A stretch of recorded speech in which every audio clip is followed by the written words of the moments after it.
కాంగ్రెస్ ప్రభుత్వం కేవలం మాటల ప్రభుత్వమేనని, చేతల ప్రభుత్వం కాదన్నారు బీజేపీ నేత మాజీ ఎమ్మెల్యే ఎన్వీఎస్ ప్రభాకర్. మూటలు కట్టడంలో మాత్రం దిట్టని, ఆ మూటలను ఢిల్లీకి పంపించడమే లక్ష్యంగా సర్కార్ పనిచేస్తోందని మాజీ ఎమ్మెల్యే విమర్శించారు. నాంపల్లి బీజేపీ రాష్ట్ర కార్యాలయంలో నిర్వహించిన మీడియా సమావేశంలో ఆయన మాట్లాడారు. అసలు ముఖ్యమంత్రి రేవంత్ రెడ్డికి జాబ్ క్యాలెండర్ అంటే అర్థం తెలుసా అని ప్రశ్నించారు.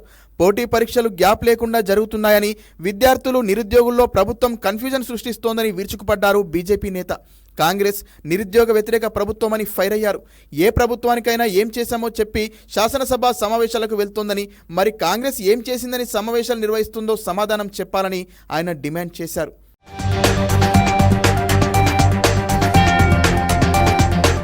అనంతరం బీజేపీ సీనియర్ నేత పేరాల చంద్రశేఖర్ మాట్లాడుతూ, హిందువుల దేవాలయాల విషయంలో బీఆర్ఎస్ ప్రభుత్వం చేసిన అన్యాయాన్నే కాంగ్రెస్ కొనసాగిస్తోందని విమర్శలు చేశారు.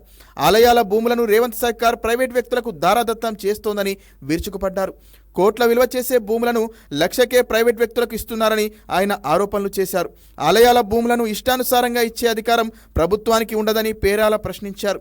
ఎండోమెంట్ చట్టాలను తొంగలో తొక్కిన అధికారులు ప్రభుత్వం చెప్పినట్టు చేస్తున్నారని విమర్శించారు. ఇప్పటికైనా రాష్ట్ర ప్రభుత్వం దేవాలయాల భూముల పరిరక్షణకు పూనుకోవాలని చంద్రశేఖర్ డిమాండ్ చేశారు. రాబోయే రోజుల్లో బీజేపీ అన్ని దేవాలయాల వద్దకు వెళ్లి సర్వే చేపడుతుందని స్పష్టం చేశారు.